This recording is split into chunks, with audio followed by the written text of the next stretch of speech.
stood in injustice dead in the eye of time. Nobody. Hi everyone, welcome back to The Nature Patch. My name is Robyn. Thank you so much for joining in on another video. In today's video, I'm going to be sharing all about how to start a compost bin. There are so many benefits to composting, and I have done a few videos that I will link in the description box of my favorite ways to compost and the benefits of composting. I firmly believe that everyone should be doing it if they can, and today I wanted to share with you the basics on how to start one. It can be very overwhelming if you're not familiar with what goes into a compost bin. Primarily, the compost that I'm going to be talking about is for composting your food waste. And for composting food waste, I love to use the tumbleweed bins that touch the ground. They allow the soil microbial activity and bacteria and worms to move in and out of the bin. They're my favorite way of composting. So today I'm going to share with you how to actually start one. So this here behind me, this one is what I'm going to be starting today. I've set it up next to my old one, which is completely full. I'm going to leave that for a few months and then it will be ready to use on the garden. The one that I have here is 150 litres, and this is a really great size for the two of us. I've had a few of these and they've seemed to work really well for the amount of food waste that we produce, but Tumbleweed does have a few other larger ones. You can also just use like a garbage can or a garbage bin or some other kind of recycled container. It's totally up to you. I just like these ones because they're convenient and they have a lid, and I find that I never have a problem with animals getting in it, and they're just really sturdy for the outside conditions. So these are compost bins that you generally have outside. There are a lot of other ones that you can have indoors that don't actually touch the ground. But for this one here, all I've done to prep the space where I have it is I just leveled the soil, took out some of the grass that I had here, made enough space for it, leveled the soil out, and then placed cardboard on the base. That's just going to help with any weeds that pop up around it, and it's going to make my life easier so that I'm not constantly having to pull out weeds. I will then put some mulch on top of this cardboard, but for now we're just going to leave it how it is. And I have also used some pegs to peg it down to the ground. This is an optional step, but it's something that I like to do, particularly when it's fairly empty. We get really high winds here, and we're kind of in like a wind tunnel right here. I want this firmly on the ground, but as we start to fill it up, it's not going to move. Having the pegs in there just ensures that it's definitely not going to move. You can use landscaping pegs or whatever pegs you've got. I'm just using camping pegs because we have so many and they work well for me. You can also use like a wire mesh and fold it up around the sides. That's going to help prevent any rats or mice from digging in there. I don't really seem to have that problem in the garden, but it's definitely something to keep in mind if you do have rats or other mice around in your backyard. So the first thing that I like to do when adding or starting a compost bin is I like to start with a layer of sticks at the bottom. And this kind of feeds into the overall general rule of thumb with composting is that you need both carbon and nitrogen, or brown and green materials. I will put a list up on the screen here right now, so pause it if you need, of everything that constitutes a carbon source. And this is things that are generally dead or really dry. This is what really is the bulk of the compost that we're going to be making. Then you also need green or nitrogen layers, and I'll put a list up on the screen here of what these might be. These are more of the living material of the compost, and together the carbon and the nitrogen react together along with all of the other microbes and worms and minerals that end up in your compost to break each other down to then form a really rich organic matter. Something else you also need in the compost is air. Air is the aerobic part of the mixture, and this is needed so that everything and all of the microbes and bacteria and worms can actually move through the mixture to break everything down. And when you think about it, the very bottom of the compost is going to be the most dense, heavy area. So adding a layer of sticks, which are carbon materials, they're quite big, and when they all crisscross over each other, they're going to form little air pockets, and that's just really great for the base of the compost, so that right down there, when you're starting it out, you don't actually have it go anaerobic, which is no air at all. The other thing that you need in a compost is water, and throughout this I'm going to be adding a little bit of water with all the layers that we do.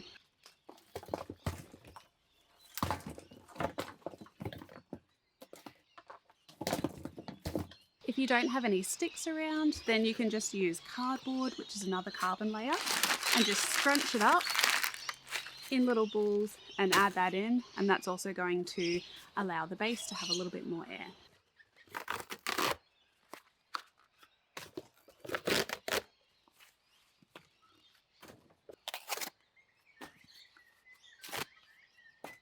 Alright, now that we've got our base layer in, we are just going to alternate between layers of green and brown to slowly fill this up. It's not going to be full today, obviously, but every time we have food scraps that we add in, I'll add in some brown. Generally, I don't follow too many rules with composting because I don't believe that it should be that hard. But if you are worried about, how much you should be putting in, generally 1 part nitrogen to 2 parts carbon is a good place to start, and you can adjust if you need. The first layer that I'm putting in are just some garden clippings that I had. These are very high in nitrogen and they're going to break down really easily, but I am just going to break them up a little bit more before I put them in.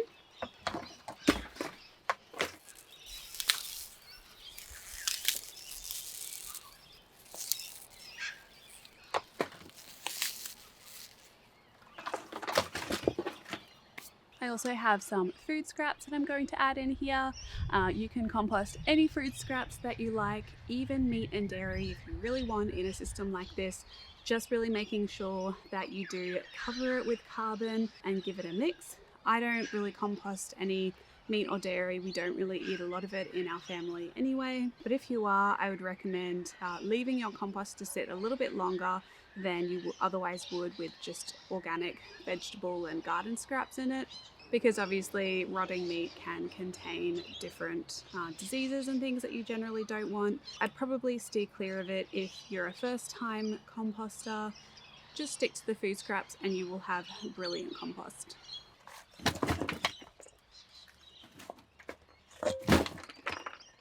Alright, then I have another carbon layer, so things like cardboard, toilet rolls are fine just to place right in as they are. Pizza boxes, definitely a really great addition. You can also just pick up so much cardboard from different shops that are giving cardboard away. Recycling centres, there is no shortage of cardboard boxes around, and these are a really great addition to the compost, and the worms really love cardboard for their bedding and also laying their eggs in it too.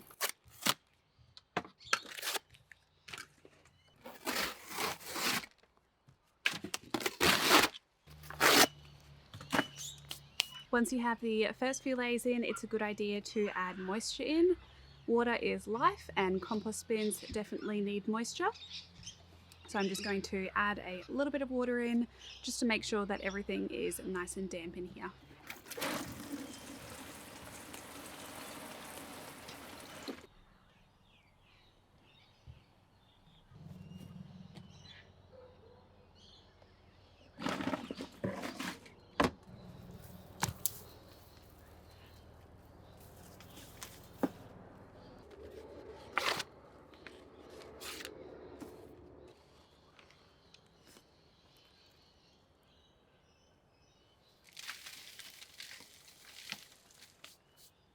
One of my ultimate favorite additions to the compost is sugarcane mulch, or pea straw mulch if you can find that, or lucerne, something that is light and fluffy. This is the key to making good compost in my opinion, and is the way I solve most of the problems with my compost bin. Often the main problem that people will have with composting is that it gets too smelly. Sugarcane mulch is the perfect remedy for that. I just like to sprinkle a bit over the top, and I always like to use this when I'm starting out as a few layers on top of the green nitrogen material. Because this is so light and fluffy, it's also the carbon layer, it is really going to allow things to move really well through the compost and just really makes the best mixture in my opinion. So I'm going to add a few layers of this in and around some of the other layers that I have while I'm filling this up.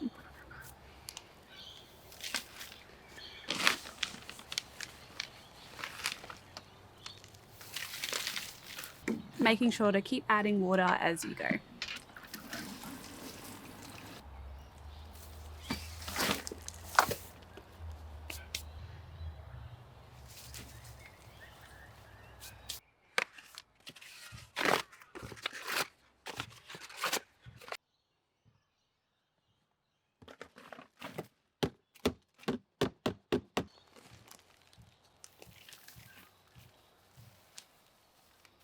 Coffee is another really great addition to the compost. This is a green source, and if you're not a coffee drinker, you can also compost tea leaves, or you can find some coffee from a local cafe.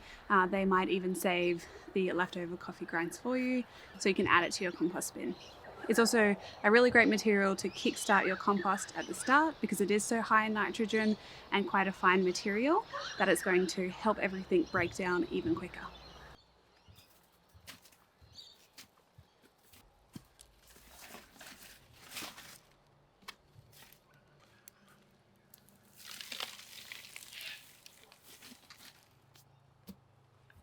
So that is pretty much how you start a compost bin. Again, just alternating between those layers of green and brown. There really is not a lot of rules to composting. You can see what this looks like. You can kind of see the level at where this got to. It's about over half full. This is not going to stay like this. This is going to really compact and break down, and that's why I'm just going to keep on adding to it with food scraps and then covering the food scraps with the sugarcane mulch or other carbon materials. Making sure that you cover the green material each time you add it in is going to, again, prevent any smells coming out of it and is going to really help break it down a lot quicker.